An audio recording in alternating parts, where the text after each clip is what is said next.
I never expected my brother's homecoming to end in flames. But life has a way of burning down the perfect facades we build. Jake Anderson was more than my brother-in-law. He was a hero, a Marine who sacrificed everything for his country. And my sister Rachel destroyed him. I remember the day Jake left for Afghanistan like it was yesterday. Rachel stood beside me at the airport, tears streaming down her face as she waved goodbye. "Take care of him, God," she whispered, clutching his dog tags. I believed her pain was real then. We all did. 6 years is a long time to maintain a lie. But Rachel managed it beautifully. She played the role of the devoted military wife perfectly. Posted about missing Jake on social media. Attended every military spouse support group meeting. Even volunteered at the VA hospital. No one suspected what was really happening behind closed doors. I started noticing small changes about 3 years into Jake's deployment. New clothes. Expensive ones. A BMW appearing in the driveway of their modest suburban home. "Just treating myself," Rachel would say with a laugh. "Jake wants me to enjoy life while he's away." I should have questioned it more. Should have wondered how a teacher's salary could afford designer bags. But Rachel had always been convincing. She could sell ice to Eskimos, our mother used to say. Then David came into the picture. Smooth-talking, perfectly groomed David Mitchell. "Just my real estate agent," Rachel explained when I first met him. "He's helping me look into investment properties for when Jake returns." I noticed how his hand lingered on her lower back.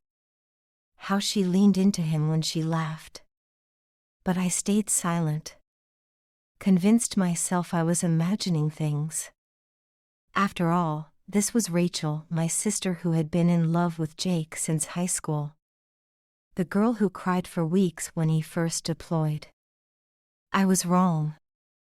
So terribly wrong.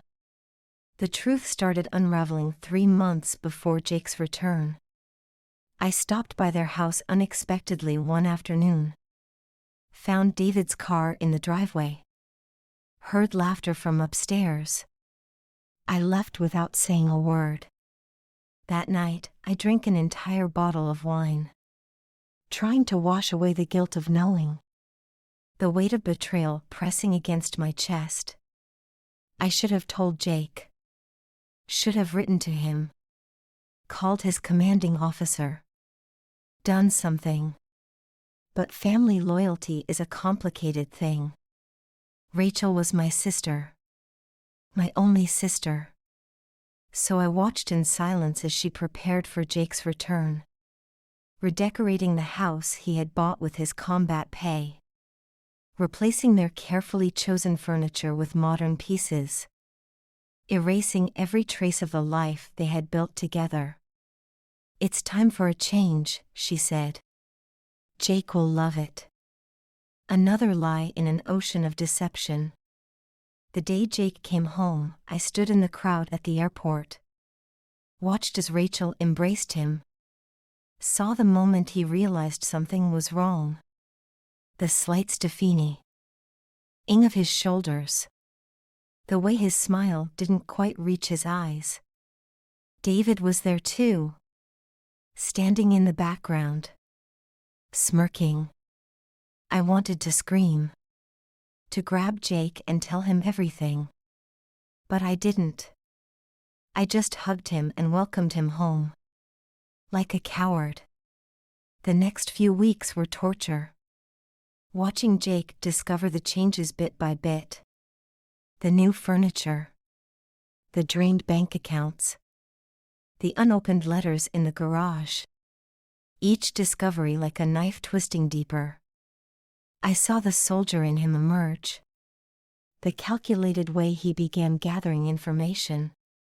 Talking to neighbors. Checking financial records. Building his case piece by piece. Rachel didn't notice. She was too caught up in her own world. too confident in her lies, too sure of her control over the situation. Then one night, she called me in tears. "Jake knows," she sobbed. "He found everything." I should have felt sympathy for my sister. Instead, I felt relief. The truth was finally out. But I underestimated Rachel's capacity for cruelty. When Jake confronted her, she laughed. Actually laughed. "What did you expect?" she taunted. "That I'd sit here waiting like a good little wife? While you played hero in the desert?" David joined in the mockery. Standing in the house Jake had bought. Wearing clothes Jake's money had paid for. They were so arrogant. So sure of their superiority.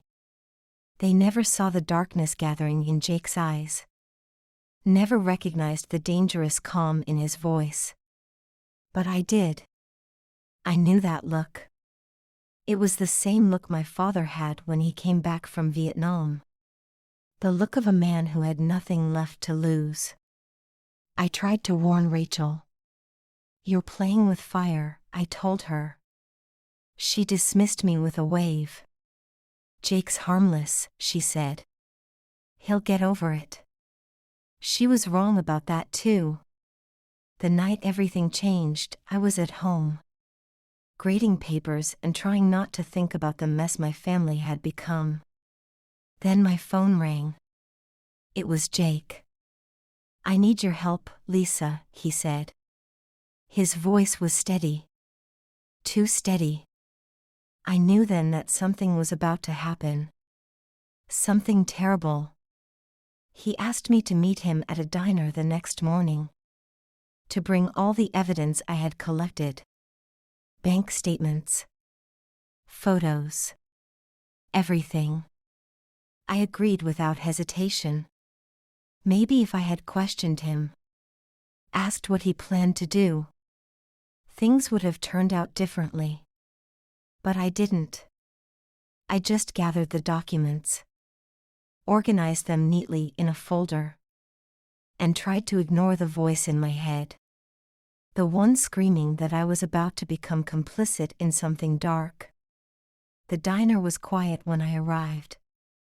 Jake sat in a corner booth, looking more like a stranger than the boy who had married my sister. His eyes were different. Harder. Colder. I handed him the folder without a word. He flipped through it methodically, each page seeming to confirm something in his mind. "They think I'm weak," he said finally. "They think what I did over there was not." Hing. I wanted to reach out. To tell him that not everyone betrayed those they loved. But the words stuck in my throat. "Thank you, Lisa," he said, standing up. "For being honest." He left before I could respond. Left me sitting there with cold coffee. And the certainty that something irreversible had been set in motion. That night, I couldn't sleep. Kept checking my phone. Jumping at every sound. Waiting for news I didn't want to hear. It came at 3 a.m. Not from Jake. Not from Rachel. But from the local news alert on my phone. Fatal house fire claims 2 lives in suburban neighborhood. I knew without reading further. Knew what Jake had done. The perfect crime. A tragic accident. No one would suspect the decorated Marine. The betrayed husband. The man who had lost everything. But I knew. And I would carry that knowledge forever. The weight of my silence. The price of loyalty. The cost of revenge. As I watched the sun rise over the smoking ruins of what used to be my sister's house, I realized some betrayals can never be forgiven. Some wounds never heal. And some fires burn long after the flames have died. The investigation would begin soon. Questions would be asked. Stories would be told. But the truth?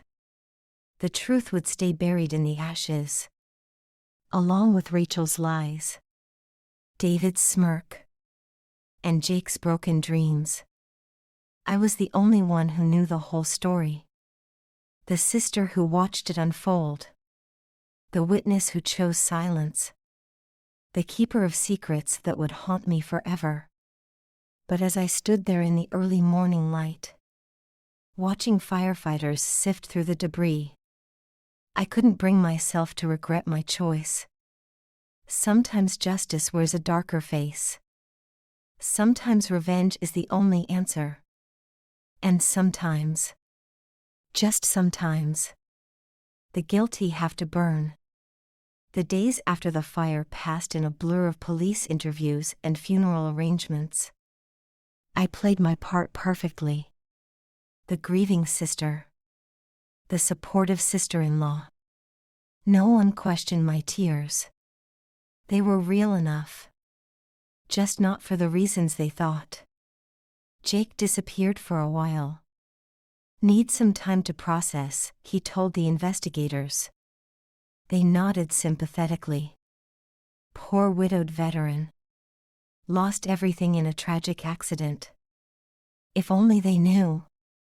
The investigation moved quickly. Faulty gas line. Old wiring. A perfect storm of circumstances. They found Rachel and David's bodies in the master bedroom. Trapped by the flames. The irony wasn't lost on me. The room where their affair had bloomed became their final resting place. But the fire revealed other secrets. Hidden in Rachel's private safe. Documents survived the flames. Telling a story even I hadn't known. Rachel wasn't just having an affair. She was playing a deeper game. David wasn't the smooth real estate agent he pretended to be. He was a con man. Wanted in 3 states. And Rachel knew. She had evidence of his crimes. Used it to control him. Keep him CLO. SE. While she drained Jake's accounts. Built her escape fund. Planned their getaway. The investigators shared this with Jake. Thinking it would bring him closure. I watched his face as they told him. Saw no surprise there. No additional pain. He had already burned away his feelings for Rachel. Literally. The media loved the story. Beautiful young teacher. Tragic accident. Secret affair exposed. They painted Rachel as a victim. Trapped in a loveless marriage. Seeking comfort while her husband was away. I wanted to scream at their cameras. Tell them how she laughed at Jake's letters. How she mocked his service. His sacrifice. But I stayed quiet. Played my role. Let them write their fiction. The truth was too dark for their evening news. Jake started seeing a therapist. Not because he felt guilty, but because that's what grieving widowers do. He was always good at maintaining appearances. We met for coffee regularly. Quiet conversations about nothing important. Both carrying the weight of knowing. Never speaking of that night. Then came the revelation about Rachel's assets. As her only living relative. Everything fell to me. The insurance money. The offshore accounts. The properties she had hidden. Blood money. Paid for with Jake's sacrifice. I didn't want it. Couldn't keep it. Take half, I told Jake one evening. He started to refuse.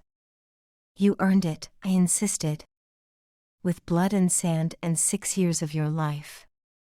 He didn't argue after that. Weeks turned into months. The story faded from the news. People stopped whispering when Jake walked by. Life moved on. But we were changed, marked by fire and betrayal. I found myself spending more time with Jake. Not out of guilt, not out of pity, but because he understood the weight of secrets, the cost of loyalty, the price of justice. We never spoke of love. It was too soon, too complicated, too stained with Rachel's memory. But something was growing between us. Something quiet and careful, built on shared darkness and mutual understanding. Jake bought a small house by the lake, away from the suburbs, away from the memories. I helped him move in, watched him build a new life, piece by piece. Some nights we sat on his deck, watching the water, not talking about the past, not planning the future, just existing in the present, finding peace in silence. His military friend Ryan came to visit. I saw the questions in his eyes, the suspicion, the understanding, but he never voiced them, just clapped Jake on the shoulder. Good to see you moving on, brother. The code of silence among soldiers. Stronger than blood. Deeper than law. The nightmares came less frequently now. For both of us. The guilt faded, replaced by acceptance. Some crimes deserve punishment. Some betrayals demand revenge. And sometimes, the ones who deliver justice wear familiar faces. I still visited Rachel's grave sometimes. Not to mourn, but to remind myself that choices have consequences, that loyalty has a price, that love can turn to ash. Jake never went. He had said his goodbyes, in his own way, on that final night, when flames consumed his past and forged his future. Spring came to the lake, bringing new beginnings. Jake started smiling more. Real smiles. Not the ones he wore for show. I found myself looking forward to our evenings together. The quiet conversations. The shared glances. The unspoken understanding. We were survivors. Bound by fire and blood. Keepers of dark secrets. But maybe, just maybe, also guardians of something new. Something hopeful. Something true. The world would never know our story. The real story. Of betrayal and revenge. Of justice served in flames. They would remember Rachel as a victim. David as her tragic lover. Jake as the grieving widow. And me as the supportive sister. Let them have their version. We knew the truth. And in the end, that's all that mattered. The lake reflected the setting sun, turning the water to liquid fire. Jake reached for my hand. I didn't pull away. Some fires destroy. Others cleanse. And some, like the ones burning between us now, offer the promise of redemption. We sat there in silence, watching darkness fall, knowing that tomorrow would bring another day, another chance, another step forward, away from the ashes of the past, toward whatever future awaited us. Together. Summer brought changes to the lakeside house. Jake planted a garden. Something I never expected from a Marine. But he said working the soil helped quiet his mind. I understood the need for peace. We all have our ways of coping. Mine was running. Miles along the shoreline. Trying to outpace memories that refused to fade. The investigation officially closed in July. A thick folder of conclusions. All pointing to accident. All missing the truth. Detective Mills stopped by one last time. More out of courtesy than suspicion. Tragic thing, he said, shaking his head. Sometimes life just deals bad hands. Jake nodded, the perfect picture of resignation. I watched him from the kitchen, marveling at his composure. The way he carried his secrets. Like the medals he never talked about. The nightmares still came sometimes. I'd wake to phone calls at 3 a.m. Jake's voice tight with unseen demons. Not all of them from Afghanistan. We never spoke about that night. The fire. The screams. The choices made. Some things are better left in silence. But we talked about everything else. His time in service. My teaching career. The future we both feared to hope for. Ryan visited more frequently now. Bringing beer and knowing looks. You two seem close, he observed one evening. His tone careful, measured. Testing waters neither of us were ready to name. I just smiled and changed the subject. Some things need time to grow. Like Jake's garden. Lick. E-healing. Like us. The town gossips had their theories. Whispered about the widow and his dead wife's sister. How inappropriate. How scandalous. We let them talk. They didn't understand. Couldn't understand. The bonds forged in fire. The truth hidden in ashes. Jake started working at the local VA center. Counseling other veterans. Finding purpose in helping those who understood. The weight of service. The cost of sacrifice. The price of survival. I watched him come alive again. Slowly. Like spring after winter. His smiles reached his eyes now. His laughs grew genuine. The darkness still lingered. It always would. But it no longer consumed him. One night, standing in his garden. Under a sky full of stars. He took my hand. Thank you, he said simply. For what, I didn't ask. We both knew. For silence. For understanding.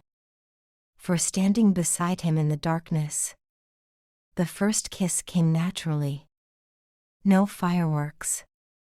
No dramatic declarations. Just quiet acceptance. Of what we were.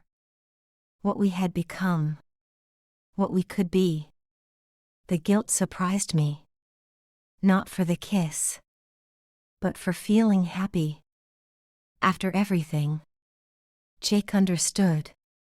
He always did. We're allowed to live, he whispered. We're allowed to heal. Rachel's parents visited that fall. Bringing memories and old photos. Stories of a daughter they thought they knew. We listened politely. Kept our secrets. Let them have their illusions. They didn't stay long. Too many ghosts in this town. Too many unanswered questions. We watched them drive away. Standing together on the porch. Guardians of a truth they'd never know. The lake turned cold. Ice forming along the edges. Like the walls we'd built around our hearts. Slowly melting. Day by day. Touch by touch. Word by word. Ryan was the first to notice. The way we moved around each other. Comfortable. Natural. Right. About damn time, he said gruffly. Raising his beer in silent blessing. The holidays approached. Our first together. Not as in-laws bound by Rachel. but as something new, something honest, something real. Jake hung lights around the house. I baked cookies that burned. We laughed about it. A normal moment in our abnormal lives. The anniversary of the fire came. We spent it by the lake. Not speaking. Not needing to. Some anniversaries aren't for celebration, but for remembrance of choices made, prices paid, lessons learned. Winter settled over the lake, covering everything in white.